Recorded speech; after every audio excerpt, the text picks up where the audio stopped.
I wish there were moms out there who really spoke about the sleepless nights, who spoke about like the major changes that you go through with hormones even. I wish like people would speak about it extensively. But the thing is, what's out there is like motherhood is like roses and skittles, rainbows and unicorns. Yeah. That. But it's not. It's that, but it's also that the other side.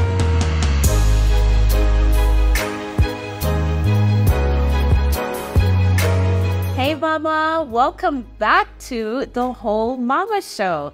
I'm your host, Aisha O'Reilly, and we're unveiling the untold stories of motherhood. Thank you so much for your patience, everybody. To everybody who has shared my podcast on social media, who has left a ratings, a review, talked about it with your friends, listened to past episodes. Thanks so much for your patience in waiting for this new season. It has been a little while, I know, but we are back in full swing. And so before we get into anything, please remember to subscribe to the channel so you can get updates on all of the newest episodes. And this is the 4th season. I can't believe it. I have some amazing guests lined up for this season, which by the way is the first video podcast season. I'm so excited.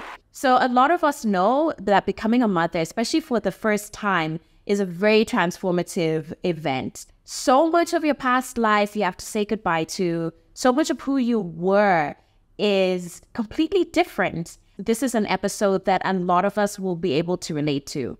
You're not the only mama who didn't have it all together. So my first guest this season is the amazing Vongai Mapho. Many of you know her as a social media content creator, beauty maven, entrepreneur, wife, and mom, but her journey into first-time motherhood wasn't so straightforward.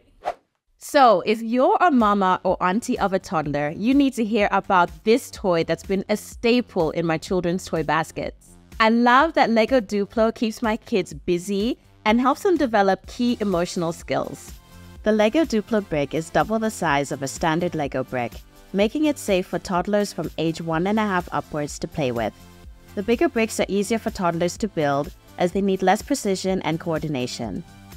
This set that my son is playing with is called My First Organic Garden and was designed to help develop self-expression and confidence skills.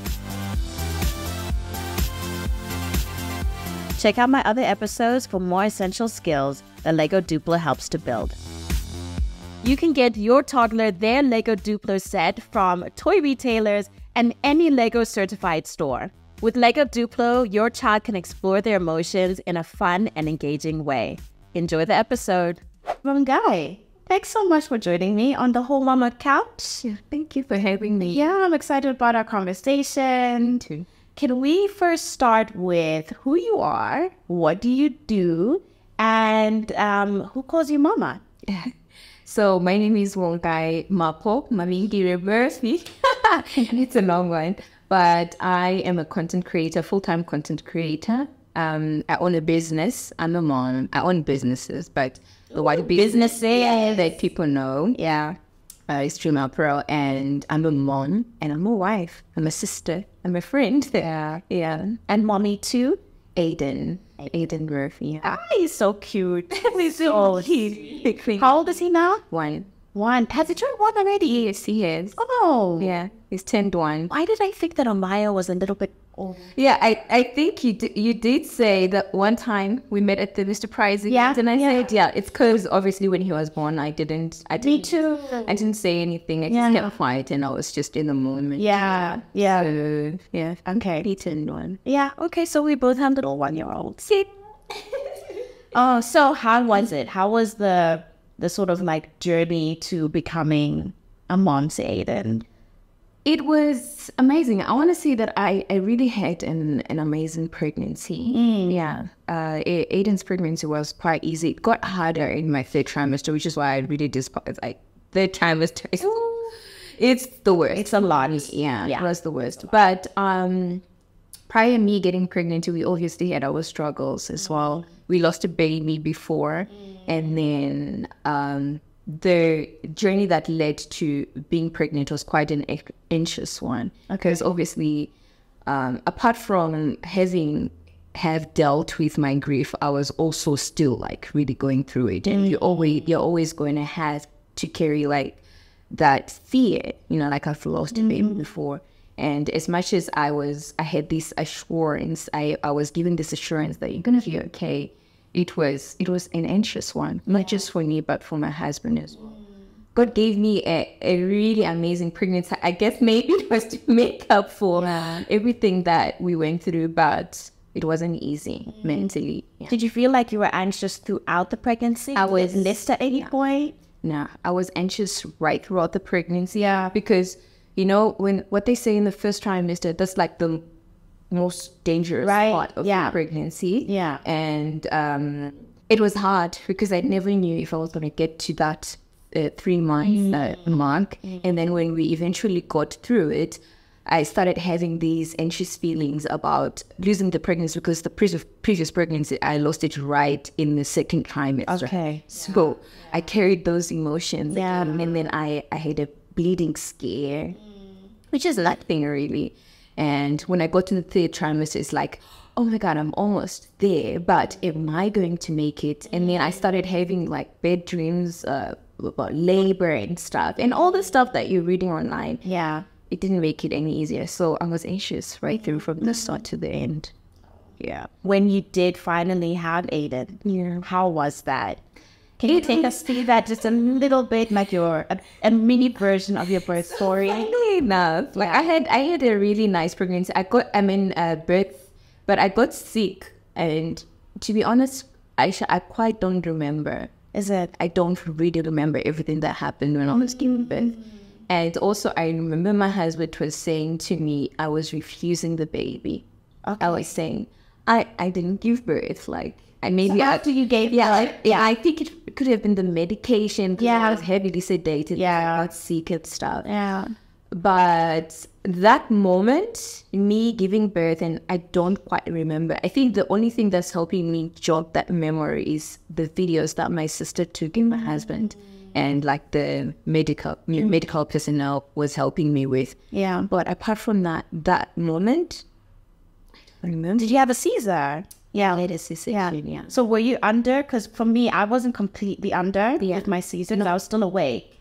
I wasn't completely under, but also I think people react differently to medicine. Yeah. So I think it hit me bad. It hit me really bad. So I have bits and pieces. But I know that after, when we left the hospital and everything hit me, it was amazing. It was really amazing, just holding my son in my hands and just knowing that I actually gave birth to a healthy, fit, beautiful baby. But also then it hit me that, oh my God, I'm really in this. And I'm really going to be doing this. Yeah. It was exciting and scary at the same time. And it's so true, I feel, and I find, of like the experience of motherhood. It's this and it's that. Yeah. It's exciting and it's also scary. It's rewarding and it's also tiring. And. So you're a first-time mom. You've given birth, you made it, you have a healthy boy. How were those first sort of like few weeks at home? How did you find the sort of readjustment period? It was tough. Yeah. For me, it was tough because I was 30. I was so used to having my time, doing my own thing. I get to do this at this time. But then when the baby's in the picture, you don't have that kind of flexibility. Oh no, you don't. And also because I was trying by all means to be the best mom for my son, I went in there with everything and completely forgot me, forgot my husband, forgot everybody else. You see, it was tough. It wasn't easy for me. I want to say it was tough. I think it was easy for the first 3 weeks because I was in survival mode. Yeah, and I was like, I'm doing this, I'm doing that, that. But then reality strikes, and then the sleepless nights, and then you start to realize, what? It's actually a lot, I'm not coping. So that's my truth. It was hard. I'm sort of on my side kind of almost filling the blanks in because of my experience as well. Because I also went through something very similar, especially the first time around with Kai, when I was like, what is this? You know, like this is, no one talks about this part.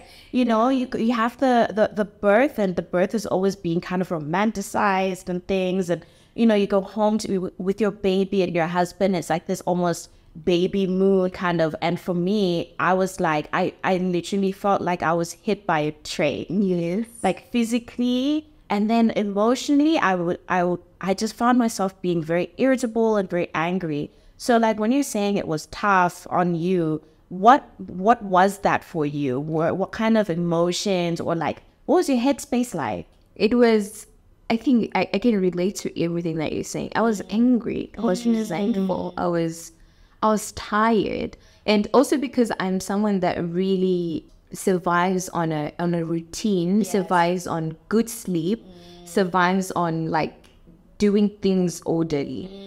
It hit me so much, like when the baby came and I realized I can't sleep. I'm not sleeping like how I used to. So obviously like that took a lot of strain on my mental health. Yeah. Because when you don't sleep, what happens? Yeah. Everything becomes like it's foggy, and because you're angry as well, you take it out on the next person, and when that next person is not validating your feelings, you think like, do you think I'm crazy? Yeah. You know, so it was the lack of sleep that made me look at things like with a hazy mind. Obviously I was hazy. Yeah. And just like the resentment, you're not doing things right. Yeah. Even my mom was not doing things right. My sister's trying to help me. She's a mom, but she's not doing it how it's supposed to be done.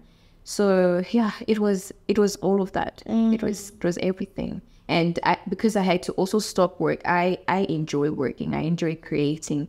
And because in that very moment I couldn't create, it almost felt like I've been robbed of my existence, you see. So I feel that. it was all of that. All of it. Yeah.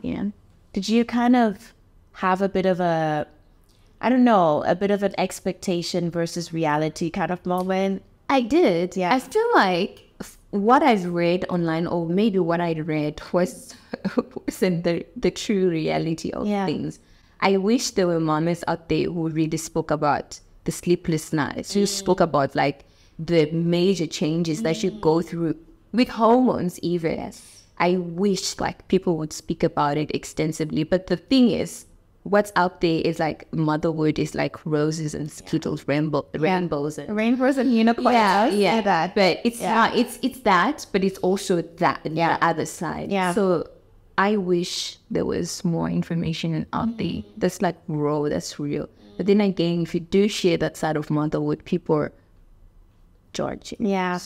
You almost have to be, at least I found, I almost have to be a bit, at least in the beginning, when I started sharing my honest, like, sort of journey in motherhood, I kind of had to be a little bit careful about how much do I share. You know, so I think maybe that also plays a part in why we don't see as many. There are definitely voices out there, but compared to the voices that are, you know, continuing this sort of like interpretation of motherhood as being all, you know, rainbows and unicorns and all of that, there's more of that here, because it is one of those things. You're like, what if I say something and it rubs somebody the wrong way? Or it's, you know, I've been told by people that I shouldn't be scaring other women from being mothers.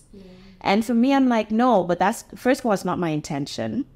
And secondly, it's more about not scaring, but just giving people a heads up. Yes. You know, so that your expectations aren't up here and what ends up happening is down here. Because that's how I felt when I became a mom for the first time. I'm like, I am happy and I am grateful and I am, but I'm exhausted and I'm angry and I'm irritable and I'm, you know, there was a time that I did genuinely think that I was going a bit mad. I don't know, because like I didn't understand what was happening, and nobody was telling me like, this is normal. We've all gone through this. Everyone was kind of still looking at me like, what's wrong with you? You should be grateful that you have a child. I'm like, I am. Yeah, you know. So I can really relate to what you've just described now, especially with the whole, you know, your mom was there and your sister was there, but you felt like they didn't do anything right either. They're moms. Yeah, they're moms. Yeah. But also the biggest thing in every mother's journey or in motherhood is the journey is not the same. Yeah, everybody. Very true. Yeah. Yeah. So I guess also that's another thing that mothers should take from motherhood. It's not like it's not a situation. Yeah. Yeah. So you had your mom and you had your sister around. When you say that they were around, did anyone move in with you, or did you move in with anyone's house, or how did that work? My mom actually came for, I'd say 3 months. It's nice. Yeah, she came for that long, and my sister's always there anyway. She lives quite close to me, so she was always in and out, almost like on a daily basis. So yeah, I had the support. I don't want to lie, but also I also feel like I didn't need it like that because I wanted to be in it. As much as I could. Yeah. And so how did you find that after a while? Because let's be real, it doesn't matter how good your baby is. That baby's gonna come and disrupt your life.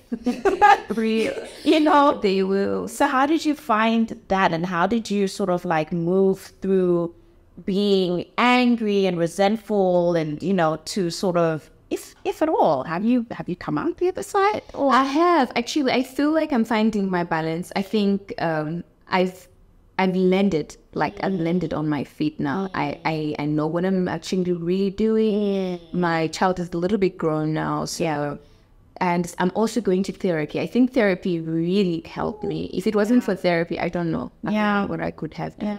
But I really love my therapist. Like she's amazing. She makes me see things in a different perspective because being someone that's elderly, and I sometimes tend to look at things in one dimension. You see, so having her helping me and her allowing me as well to speak about my emotion, because I'm also someone that struggled a lot with speaking my emotion and just letting the other person know how I'm feeling. She's really helped me. She did ask me one question, like, why do you feel the need to control everything? How does that actually help you? And then I stopped for a minute to actually think, like, how does it actually help me to want to pick up the toy, to put it back, to want to clean up, it doesn't actually help me with anything, So I've loosened up a little bit. I can have a mess. I can, like right now, if you walk in my home, I do have a tea stain on my carpet, which Aiden knocked. Those people are really fast, hey? They don't care. Rashed my carpet and I can live through it. Whereas before, you would see me wanting to scrub it out and So actually, being a mom has really helped me to loosen up a little bit. It humbles you, right? It does. Yeah, it does. I love it though. Yeah. I feel very humbled. Like if you ask any of my friends, and like my husband especially, before I had kids, and especially like now having 3 of them, I'm much more. Because I'm also like you. I'm very much like, I want this and that. Order this and schedule whatever. And if it doesn't go that way, then it's a little bit, but it definitely humbles you. It's almost like what you did to humble you. It does. And I think it's also taught me to accept help and support. Like I can't do everything on my own. Yeah. But I also am grateful that my mom and my sister were there to walk me through this journey, because it helped me to lean on them to ask for help. I don't know everything. Actually yesterday I was thinking, oh my God, I could actually call my friend and let them mind Aiden whilst I'm coming. And before I wouldn't have done. Really? Yeah. Did you feel like you had to do everything for him? Yes. Yeah. And where did that come from? I think it actually comes from my childhood, all of that. I've been a person that almost had to learn to lean on myself, like fight my own battles, do everything for myself, be on my own, and just like I've had to learn to lean on myself so much for the longest time. So I think it just manifested into motherhood, manifested into like everything else. So I've never known to ask help from someone else. I can do it myself. Even if you're struggling? Even if I'm struggling. Yeah. And I've gone to those places and I've been able to take myself out of it. Until actually I became a mother, I got into a very dark place and had to seek therapy for me to be able to come out of that place. Can you share a little bit more about that part? What would you say has been sort of the toughest challenge when it comes to motherhood? Yeah, I think it's a resurfacing of like past childhood trauma. Yeah. You go through life and you think, oh, I'm fine. Or I don't know what triggers it, to be honest. But I think what triggers it is I don't want to be that version for my child. I'm trying to be the best mom to them. So it's sort of, I think, triggers all of those things that you thought you've dealt with, but you actually haven't dealt with. So for me, it was a build-up, I think. It was a build-up from the loss. I've gone through like a lot of loss, not just people dying in my life. I went through friendship loss. I went through the miscarriage, and like I've lost a lot of things. Whilst we were growing up, we lost our home. Yeah. You know, we were homeless, and all those things sort of like built up to this very moment. And when I became a mom and the pressure became too much, it like exploded. Yeah. I thought I had dealt with it, but I think motherhood was like, you're lying. Yeah. I didn't. So because I guess I wanted to be the best version for my son, everything just came out. And funny enough, I used to be a person who never stopped to feel.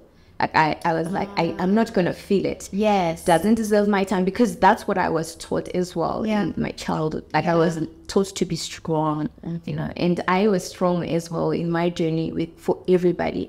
I'm always that person who like absorbs, and also it goes back to me being an empath, you know, so it's almost like all of that was just like building, you know.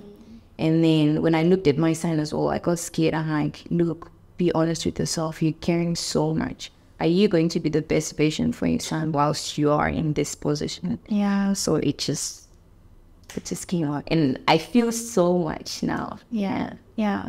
Do you feel that was more like, because I'm listening to you now, it sounds almost like you were trying to maybe overcompensate? Yes. Definitely. For Aiden? Yes. Yeah. I was trying to overcompensate, and that's always been my problem. Yeah. I overcompensate for everyone. Yeah. For relationships, because that's how because I wasn't treated kindly in my childhood. I've always wanted grace, but I was not given that grace. I go in life giving people the same kind of, you know, like grace, even for things that don't deserve grace. I'm like, it's okay, you know, it's okay, they're fine, you know. And then that builds up. Yeah. So, yeah. How did you, because, you know, let's be real, like with therapy, at least like I can speak to it personally as well, because for the longest time I was just like, I don't know about this. You know, like, I don't know, but I also got to a point in my motherhood journey where I had no other choice almost, but to at least give it a go. Yes. Let's be also even more real.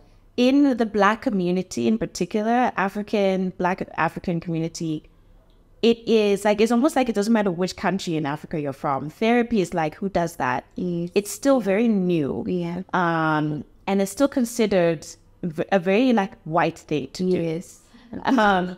So did you feel that as a bit of a barrier? And if you did, like, I just want to know how you kind of like got through it, just so that anybody listening and watching can maybe get some kind of sort of inspiration from that. Yeah, so funny enough, you saying that it's sort of like a barrier. I actually called my mom the one day. I broke down.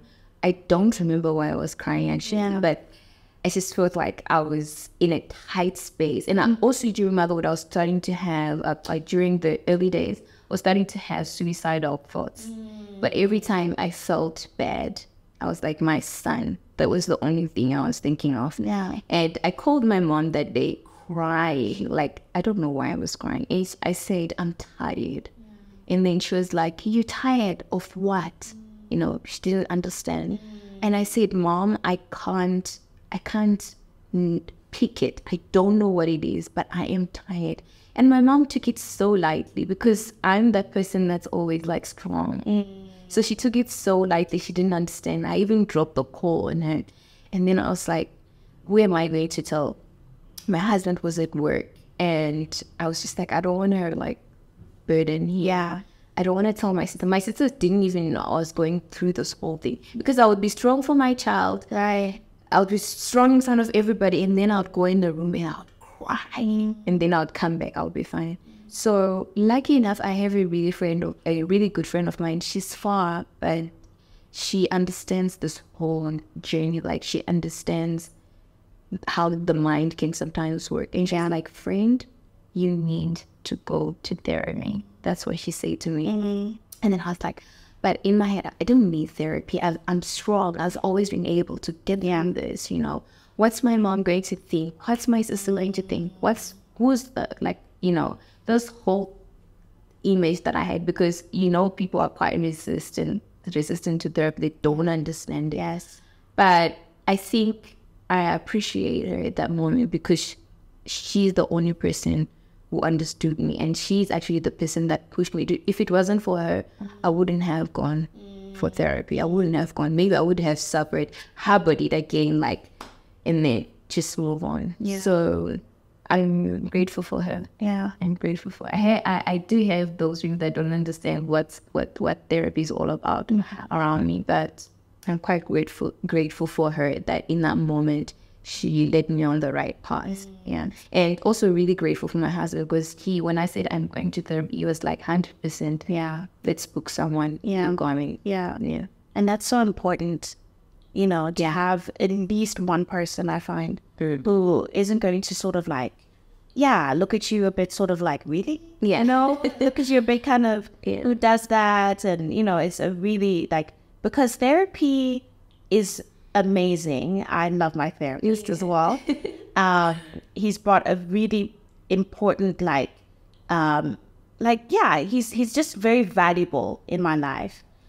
But at the same time, it's hard work. It is going through what you need to go through and to talk about the things that you have to talk about. And it's very vulnerable. It is. And it can be quite emotionally draining. So if you don't have that support, I think it can be quite lonely. It is doing that. So I'm glad that your husband, you had your friend and your husband as well who helped you with that. Yes. So about how many, was it like, but how many months after Aiden was born did you kind of start this journey of therapy and self-help? It was actually 5 months after he was born. Yeah. So I was breaking a long time before that, but it was only after 5 months that I decided, you know what, this is actually not happening. Yeah. I actually went one weekend. I think Aiden was like 6 months.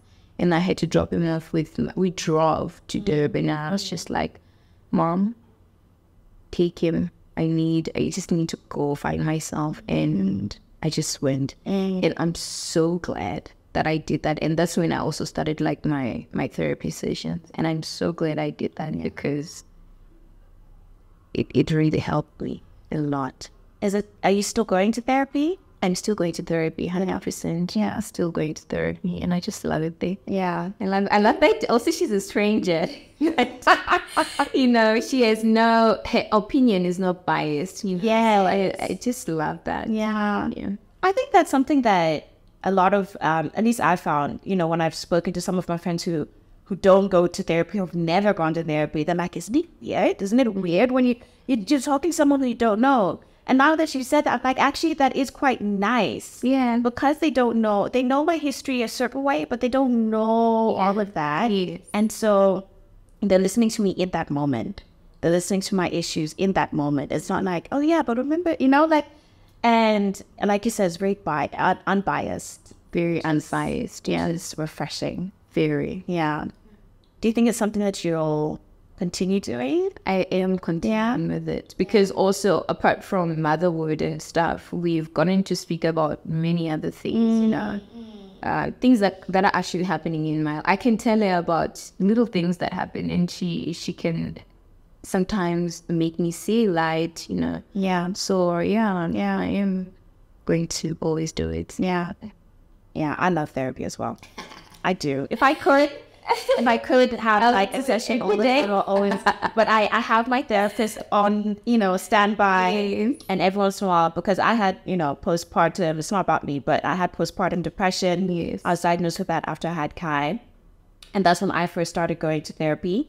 And so since then, like, I think I did an intensive 6 months or so with him. And then he was like, okay, you know, you can continue if you want, but if you don't, I don't think that you're depressed anymore. So we paused, you know. And then, but then, you know, 2020 came and it was like, I need some support here. So I have that relationship with him. I'm really glad that I do that.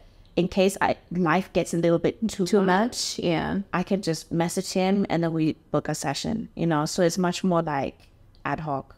I don't know, for me, I automatically give more grace to women in general these days because I'm a mother. Yes, that's very true. I think I also became more empathetic. Yes. When I gave birth. Yeah. I've always been an empath, but I think also giving birth made me even more like empathetic, because it's almost like I see things differently. And when people are sometimes going through something, I'm no longer like quick to judge and say, oh, it's because of so and so. I almost see it in like a different dimension, because I understand people can go through a lot. Apart from everything, I'm just really grateful for the motherhood journey. I'm grateful for everything. I want to say, like, I'm super grateful for everything that has happened, anything that has taken place, because it's led me to this place and who I am. Nah, I'm not the same. You're not the same. I'm not the same. And that's okay. That's okay. Yeah. I think I struggled holding on to that person that I was before. But I think if we do look back as well, you're not the same person that you were 10 years ago, 5 years ago, pre-COVID. So, and that's a good thing. I can't remember where I heard, I don't know if it was Michelle Obama who said it in her book, Becoming, something along the lines of, if you are still the same person as you were, that means that you haven't grown. There's no growth. There's no growth whatsoever. No. And who wants to be the same person they were when they were 17 or 25 or whatever? So you need to evolve. You need to evolve. Absolutely. Thank you so much. I love this conversation. Me too. I mean, we started speaking on other things, but I love it. I really enjoyed it. And actually, coming to this podcast, I've always been a person that I don't do interviews. By the way, I don't. I don't. Oh. I don't do all of that stuff. That's just my boundary. Okay, yeah. But I've challenged myself. I think people want to hear my story. Yes. Like, I want to speak about it, not just me on my own, sitting in front of my own camera in my own company. Yes. I've challenged myself this year to speak more. To do more. And to let people walk my journey with me. Oh, I'm so glad that our the podcast has been part of that. I had no idea that you don't really like. No, I didn't. It's not yet. I don't. But I like you. Oh, I like you too, girl. So before I let you go, what would you say is your whole mama truth? I want to say I was kind of a little bit of a selfish person before, but motherhood has taught me that you can't be selfish. You cannot be selfish. There's no time. It's not self-serving. Yeah, that's my whole mama truth. It's not self-serving. Yeah. And there's so much beauty in that. There is so much beauty in that. It's humbling. It's beautiful. I'm happy to serve. Yeah. Oh, I don't know why that kept coming in my feels. I'm happy to serve. Because that is what we're doing. And we really are doing that. Yeah. And I wouldn't change it for anything in the world. Yeah. Ah, beautiful. That's one guy. Thanks, Aisha. Thanks for coming. Thanks for chatting. Yeah. Guys, follow my page. I was about. Where can they find you? So you can find me on Instagram at Vongai Mapho, and you guys can buy your neutral clothing, your basics from Dream Apparel. Oh, that stuff. Yeah. Every time I'm on there, I'm just like, and you forgot your other plug. Oh, and my home styling. Yes. That's like my love baby. I really enjoy home styling and making things beautiful. You're so good at it. Think Like whenever I see like, you know, your posts and your videos, your, what do you call it? The carousels and stuff. I'm like, she has such a gorgeous home. Thank you. It's so beautiful. So thanks for sharing that with us as well. Because sometimes we need a little bit of that inspiration, you know, and like the DIY things and stuff. So yeah, Thank you. so definitely check out Vongai on all of her platforms. This is good. So nice. This is good, yeah. So I really enjoyed that conversation with Vongai. And I'm just so glad that we are finally at a place where, as African and Black women, we are able to openly talk about seeking professional help in the form of therapy. I know that's something that it's still not necessarily the most comfortable topic in some conversations, but it is so needed. And it is something that I really, really advocate for. If you feel like you need some kind of extra support in a way that the people closest to you aren't able to give you, I think it's okay to get that from a professional. I shared my journey in one of my past episodes on postpartum depression and how I got through it with the help of therapy.